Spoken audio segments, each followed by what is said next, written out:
Marcus watched in disbelief as his neighbor Karen pointed a trembling finger at the police officers, her voice rising to a shriek that echoed through the quiet suburban street. "I don't care what that piece of paper says. This is my property." The deed in Marcus's hand felt heavy as lead 20 years of mortgage payments, dreams and memories reduced to ink on parchment. But as Karen's eyes blazed with entitled fury and the officers exchanged uncertain glances, this was about everything that had led to this moment.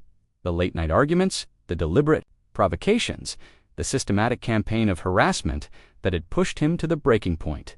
And now, with witnesses watching and badges gleaming in the afternoon sun, one of them was about to learn that attitude doesn't trump ownership and some battles have consequences that last forever. Part 1. The Line in the Sand, the Morning. Sun cast long shadows across Maple Street as Marcus Rodriguez stepped onto his front porch, coffee mug in hand, ready to start what he hoped would be a peaceful Saturday. At 38, he'd worked 2 jobs for nearly 2 decades to afford this modest 3-bedroom home in the suburbs of Cedar Falls. Dream that had seemed impossible when he'd first arrived from El Salvador as a teenager with nothing but determination and his mother's prayers. The house wasn't much to look at from the outside. Pale yellow siding, a small front garden where his late mother had planted roses, and a driveway that he'd resurfaced himself last summer. But it was his. Every mortgage payment, every repair, every improvement had been earned. Through 60-hour weeks at the construction company and weekend shifts at the hardware store, this wasn't just property, it was proof that the American dream still existed for those willing to bleed for it. Marcus took a sip of his coffee and froze. His blood pressure spiked as he stared at the scene in his side yard. Karen Whitmore stood in the middle of his vegetable garden, her manicured hands gripping a shovel like a weapon. Tomato plants lay uprooted and dying in the morning sun, their green stems wilted and broken. The neat rows of peppers and herbs that Marcus had spent months cultivating were destroyed, trampled into the dark earth. 23 years of careful composting and soil preparation ruined in minutes. "What the hell are you doing, Marcus?" called out, his voice tight with controlled anger. Karen looked up, her platinum blonde hair perfectly styled despite the early hour. At 52, she maintained the artificial beauty of someone who'd never worked a day of physical labor in her life. Her yoga pants cost more than Marcus made in a day, and her SUV in the driveway had a price tag that could feed a family for a year. "This garden is clearly on my side of the property line." Marcus set his coffee down and walked toward her, his work boots crunching on the gravel path he'd laid by hand. "Karen, we've been through this. The property line is marked. This is my land." "According to who?" She planted the shovel in the ground and crossed her arms. "I've lived in this neighborhood for 15 years. I know where my property ends. According to the county records, according to the survey, according to the deed I've got in my house right now." Marcus's voice remained steady, but his hands were beginning to shake with suppressed rage. "This is the same conversation we had last month when you cut down my fence." "That fence was an eyesore," Karen snapped, "and it was clearly encroaching on my property. You people always think you can just, you people." Marcus's voice dropped to a dangerous whisper. Karen's face flushed red, but she didn't back down. "Don't twist my words. I meant property owners who don't respect boundaries. This has nothing to do with ... with your background." But Marcus had heard that particular emphasis before. He'd heard it in the way she'd casually mentioned calling immigration services. When his cousin visited from Texas, he'd heard it in her complaints to the HOA about certain music being played too loudly during his daughter's quinceañera. He'd heard it in the way she'd questioned whether his business license was legitimate. When he'd started doing weekend landscaping to pay for his daughter's college tuition. "Get off my property," Marcus said quietly. "Now it's not your property." Karen's voice rose to a shriek that carried across the neighborhood. "You can't just move into a respectable neighborhood and start changing everything. Some of us have standards." The words hung in the air like a physical presence.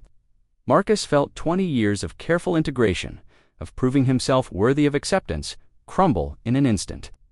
He thought of his mother, who'd cleaned houses for families like Karen's until arthritis made it impossible. He thought of his daughter Sophia home from college for the summer, who'd grown up being told she was lucky to live in such a nice neighborhood. "I'm calling the police," Marcus said, pulling out his phone. "Go ahead," Karen laughed, a sound like breaking glass. "Call them. They'll side with the person who actually belongs here." As Marcus dialed 911, he noticed curtains twitching in windows up and down the street. The Johnsons next door were openly watching from their porch. Mrs. Chen across the street had stopped watering her flowers. Even the teenagers at the end of the block had paused their skateboarding to stare. 911. What's your emergency? I need officers to respond to a property dispute, Marcus said, his voice steady despite the tremor in his hands. My neighbor is destroying my garden and refusing to leave my property. Karen stepped closer, her voice loud enough for the dispatcher to hear. Tell them the truth. Tell them you're trespassing on my land. Sir, we'll have officers there within 10 minutes, the dispatcher said.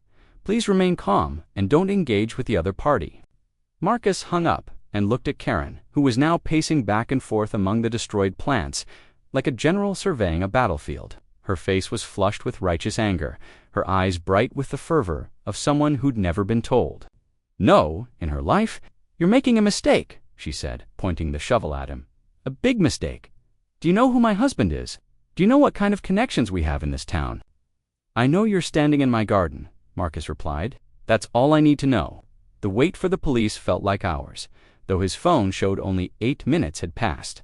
During that time, Karen continued her destruction, pulling up the rest of his peppers and using her designer sneakers to stomp on the herbs his mother had taught him to grow. Each plant that died felt like a personal attack, a deliberate erasure of his family's presence in this space.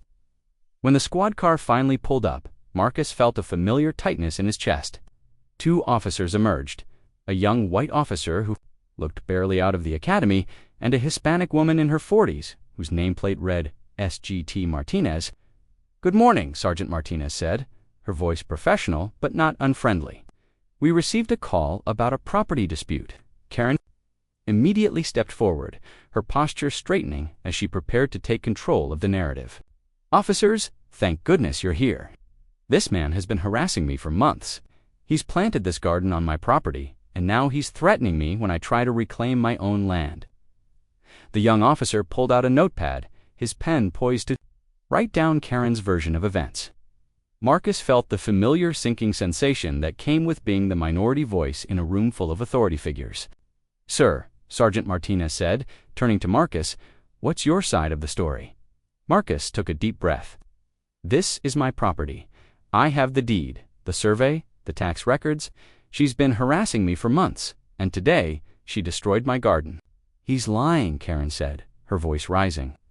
I've lived here for 15 years. I know exactly where my property line is. These people think they can just move in and take over, ma'am. Sergeant Martinez interrupted. Let's focus on the facts. Do either of you have documentation of the property boundaries? Marcus nodded. I'll get my deed right now. He walked to his house, acutely aware that every neighbor was watching, that this moment would be dissected and discussed at dinner tables throughout the subdivision. His hands shook slightly as he opened his filing cabinet and pulled out the folder labeled House Documents. The deed was right where it had always been, along with the survey he'd had done when he'd bought the house, and the most recent tax assessment when he returned. Karen was in full performance mode, gesticulating wildly as she spoke to the officers, completely unreasonable about everything. The music, the parties, the constant construction noise. And now this garden situation, I mean, really, who plants vegetables in a front yard? It's not exactly in keeping with neighborhood standards. Marcus handed the deed to Sergeant Martinez, who studied it carefully. The young officer looked over her shoulder, comparing the document to a plot map he'd pulled up on his phone. According to this, Sergeant Martinez said slowly, the property line runs along this fence post here, which would put the garden clearly on Mr. Rodriguez's property. Karen's face went white, then red. That can't be right. Let me see that. She snatched the deed from the sergeant's hands and stared at it as if the words might change under her gaze. Marcus could see the exact moment when reality crashed into her worldview, when the certainty that had driven her actions crumbled into D. Richard Whitmore III received the call at 2:47 p.m. While reviewing contracts in his corner office overlooking Cedar Falls Historic District, the mahogany desk, inherited from his grandfather, who'd founded the firm in 1952, gleamed under the afternoon sun streaming through floor-to-ceiling windows. At 55, Richard had built his reputation on 3 pillars: ruthless efficiency, political connections, and an unwavering belief that the right people deserved special treatment. Mr. Whitmore, the voice on the phone, belonged to Detective Ray Morrison, a man whose mortgage Richard had helped restructure during the 2008 financial crisis. "I'm calling about your wife." Richard's fountain pen stopped moving across the legal brief. "What about Karen? She was arrested this morning. Property destruction, harassment, and we're looking at possible hate crime charges." The words hit Richard like a slap. Not because he was shocked by Karen's behavior, he'd been managing her outbursts for 23 years of marriage, but because she'd been stupid enough to get caught. "Where is she now?" Richard asked, already reaching for his car keys, released on her own recognizance 2 hours ago. "She's probably headed home." Richard hung up without saying goodbye, a habit that had served him well in courtrooms and boardrooms alike. As he drove his Mercedes through the tree-lined streets toward home, his mind was already working through the angles. Property destruction. Was manageable a fine? Maybe some community service. Harassment was trickier but not insurmountable. But hate crime charges? Those carried real consequences, the kind that could damage his firm's reputation and his standing in the community. He found Karen in their living room, still wearing the same clothes from that morning, but now wrinkled and stained with tears. She was clutching a glass of wine despite the early hour, her mascara creating dark tracks down her cheeks. "Richard, thank God you're here," she said, jumping up as he entered. "You have to fix this. That man had me arrested like some kind of common criminal." Richard studied his wife with the clinical detachment he reserved for hostile witnesses. Karen had always been high maintenance, but in the early years of their marriage, her looks and social connections had made the drama worthwhile. Her mid-50s, she'd become increasingly unstable as her influence waned, and younger wives took over the country club committees she'd once dominated. "Tell me exactly what happened," Richard said, loosening his tie as he settled into his leather chair. Karen launched into her version of events, painting herself as the victim of an ungrateful neighbor who'd taken advantage of her kindness. According to her narrative, she'd simply been maintaining her property when Marcus had become violent and threatening. The police, she insisted, had been biased from the moment they arrived. He showed them some piece of paper, Karen said, waving her hand dismissively, claimed it was his deed or something. "But I know that garden is on our property. I've lived here for 15 years, Richard. I know every inch of this neighborhood." Richard felt the familiar tightness in his chest that came with Karen's delusions. "Did you see the deed?" "Of course I saw it. It was obviously fake. Probably printed it out on his computer this morning." "Karen." Richard's voice carried the tone that made junior associates freeze in terror. "Did you have our property surveyed when we bought this house?" Karen's face went blank. "Why would we need a survey? The realtor showed us the boundaries." Richard closed his eyes and counted to 10. In his 40-year legal career, he'd seen clients destroy their own cases through stupidity, but rarely with such spectacular thoroughness. "The deed isn't fake," he said quietly. "Property deeds are public records. They're filed with the county and backed up by surveys conducted by licensed professionals. But the garden is on his property." Richard stood up and walked to the window, looking out at the side yard where Karen had made her stand. "The question now is, how much damage you've done to our family's reputation." Karen's wineglass hit the coffee table with a sharp clink. "Our reputation. Richard, I was protecting our neighborhood. That man doesn't belong here. You know it, I know it, everyone knows it. Someone had to make a stand." Richard turned to face his wife, seeing her clearly for perhaps the first time in years, the entitled blonde who'd caught his eye at a charity gala in 1999 had become a bitter, desperate woman clinging to relevance in a world that had moved past her. "What did you say to him?" Richard asked. "Exactly." Karen's eyes darted away. "I don't remember exactly. I was upset." "Karen, what did you say?" "I might have mentioned that some people have standards, that certain types of people should respect the neighborhood they move into." Richard felt his career flashing before his eyes. "Please tell me you didn't say what I think you said." "I never used any slurs," Karen protested. "I just said, 'you people,' and 'Jesus Christ,' Karen." Richard had built his practice on discretion and respectability. The Whitmore name appeared on hospital wings and scholarship funds. He sat on the boards of 3 charities and had been mentioned as a possible candidate for county judge. All of that could disappear if this became a public scandal. "We need to contain this," Richard said, reaching for his phone. "I'm calling Jim Patterson at the DA's office." For the next hour, Richard worked his network with surgical precision. He called in favors accumulated over decades, reminded old friends of past kindnesses, and made subtle threats wrapped in legal language. Jim Patterson at the district attorney's office was sympathetic but cautious. The harassment charges might be negotiable. But the hate crime allegations had attracted attention from advocacy groups who were already monitoring the case. "The video doesn't help," Patterson said over the phone. Richard's blood went cold. "What video?" "Your neighbor's daughter filmed part of the confrontation from her bedroom window. Posted it on social media about an hour ago. It's already been shared 2,000 times. Richard hung up and immediately searched for Sofia Rodriguez on social media. He found the video within seconds, a shaky phone recording that captured Karen's voice rising to a shriek as she screamed about "you people" and threatened to have Marcus deported. The audio was crystal clear, Karen's face visible and recognizable. The comment section was a war zone. Local news outlets were already picking up the story. Someone had identified Karen and posted screenshots of her country club membership and charity board positions. The narrative was writing itself. Privileged white woman attacks hard-working immigrant family. Richard Karen's voice seemed to come from very far away. "What's wrong?" He turned his phone toward her, showing her the video. Karen's face went white as she watched herself on screen, seeing her behavior through the eyes of strangers. "Oh God," she whispered. "Turn it off." "It's been viewed 12,000 times in the past hour," Richard said. The Cedar Falls Gazette just called my office for comment. Karen began to hyperventilate, her breathing shallow and rapid. "Make it go away. Use your connections. Sue them or something." "I can't make it go away, Karen. This is the internet age. This is permanent." Richard's phone buzzed with a text message from his law partner. "Saw the video. We need to talk." First thing Monday. Another message from the country club president, "Richard, we need to discuss Karen's membership status." A third from his biggest client, "Is this really your wife in the video going around?" Each notification felt like a nail in the coffin of his carefully constructed life.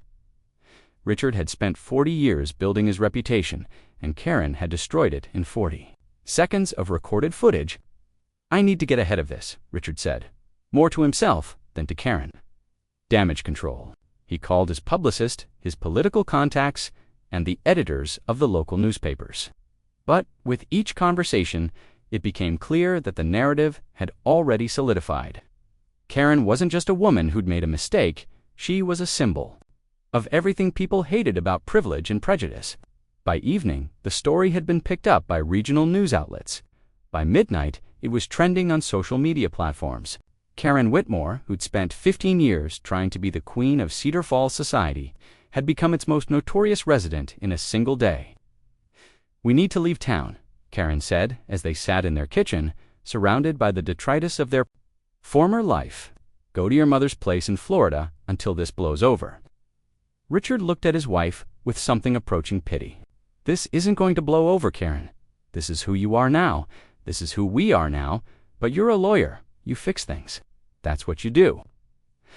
"I fix legal problems," Richard said quietly. "I can't fix stupid." The next morning brought new developments. Marcus Rodriguez had retained legal counsel, not just any lawyer, but Patricia Vance, a civil rights attorney who specialized in discrimination cases. Richard knew Patricia by reputation. She was smart, ruthless, and had never lost a high-profile case. The lawsuit was filed at 9 a.m. sharp, just as Richard was meeting with his law partners to discuss the Karen situation. The civil complaint sought damages for harassment, destruction of property, intentional infliction of emotional distress, and violation of civil rights. The press release from Patricia's firm was a masterpiece of legal rhetoric, painting Marcus as a hard-working immigrant family man victimized by the entitled wife of a privileged attorney. "She's good," Richard admitted as he read the complaint. "Very." The Cedar Falls Community Center hadn't seen a crowd this large since the heated school board elections of 2019. By 7 p.m. on Tuesday evening, every folding chair was occupied, and people were standing along the walls, spilling out into the hallway. The air was thick with tension and the competing scents of coffee and nervous sweat. Marcus Rodriguez sat in the front row, his daughter Sophia beside him, her laptop open and live streaming the meeting to her social media followers. What had started as a simple property dispute had morphed into something much larger. Referendum on the soul of Cedar Falls itself. "I call this emergency community meeting to order," announced Mayor Patricia Hendricks, a soft-spoken woman in her 60s who'd run unapologetically for the past 8 years on a platform of keeping Cedar Falls peaceful. She looked anything but peaceful now, her hands shaking slightly as she shuffled through her notes. The video of Karen's meltdown had exploded beyond anyone's expectations. In 72 hours, it had been viewed over 2 million times, spawned countless reaction videos, and turned Cedar Falls into an unwelcome symbol of suburban racism. The story had been picked up by CNN, Fox News, and every major social media platform. Reporters were camped outside the city limits, and the mayor's phone hadn't stopped ringing. "We're here tonight to address recent events that have brought unwanted attention to our community," Mayor Hendricks continued, her voice barely audible over the murmur of the crowd. "I want to remind everyone that we're here to listen respectfully to all viewpoints." A hand shot up from the middle of the room. Marcus recognized Bob Martinelli, a retired police officer who'd lived in Cedar Falls for 30 years. "Mayor, with all due respect, this isn't about viewpoints. This is about one woman's behavior embarrassing our entire town." Murmurs of agreement rippled through the crowd, but they were quickly countered by voices from the back of the room. "Karen Whitmore is a pillar of this community," called out Janet Stevens, president of the Cedar Falls Garden Club. "She's volunteered countless hours for local charities. One bad day doesn't erase 15 years of service. One bad day." Sophia Rodriguez stood up, her young voice carrying clearly through the room. "My family has lived here for 20 years. This wasn't one bad day. This was the day someone finally recorded what's been happening to us forever." The room erupted. Voices rose from every corner as neighbors who'd maintained polite silence for decades suddenly found themselves in open conflict. Marcus watched the chaos unfold with a mixture of satisfaction and sadness. This was what it took: viral humiliation and national attention for his community to finally acknowledge what he'd lived with for 2 decades. "Order! Order!" Mayor Hendricks banged her gavel, but the sound was lost in the cacophony of voices. That's when Patricia Vance stood up. At 58, the civil rights attorney commanded attention without raising her voice. She'd driven up from Chicago specifically for this meeting, and her presence had been noted by every local news outlet covering the story. "If I may," Patricia said, her voice cutting through the noise like a blade. The room gradually quieted. "I've been practicing civil rights law for 30 years, and I've seen this pattern play out in communities across America. The question isn't whether Mrs. Whitmore is a good person who made a mistake. The question is whether this community is willing to examine the systemic issues that made her feel entitled to destroy a neighbor's property while making racist comments." Richard Whitmore, who'd been sitting silently in the back corner, stood up abruptly. "That's enough. My wife never made racist comments. She used poor judgment, yes, but this narrative that she's some kind of bigot is Mr. Whitmore." Patricia interrupted, pulling out her phone. "Would you like me to play the audio again? Because I have the unedited version, which includes some rather interesting commentary about immigration status and neighborhood standards." Richard's face went white.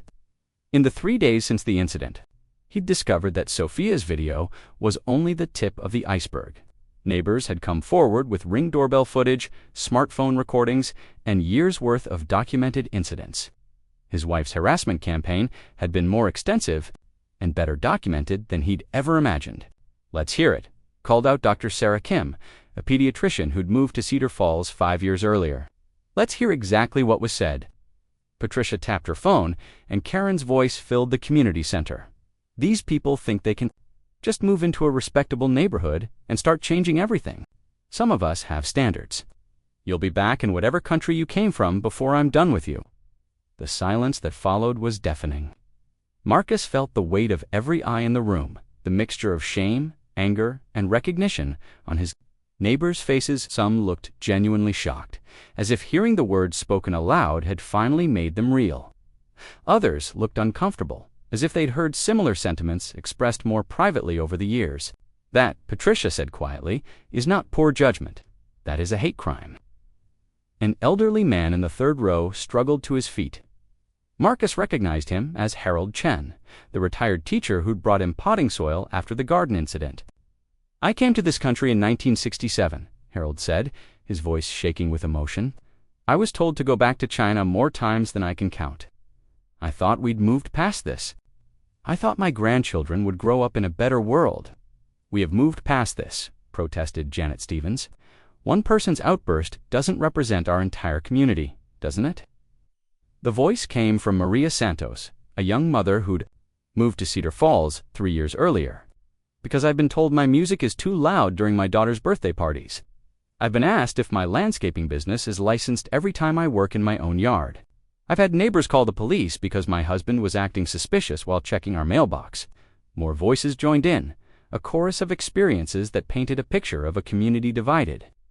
The Patels talked about suspicious looks. At the grocery store, the New Gens described years of subtle exclusion from neighborhood gatherings. The Washingtons, the only black family on Elm Street, shared stories that made Marcus realize his own experiences were part of a much larger pattern. "This is ridiculous," Richard Whitmore said, his lawyer's training finally kicking in.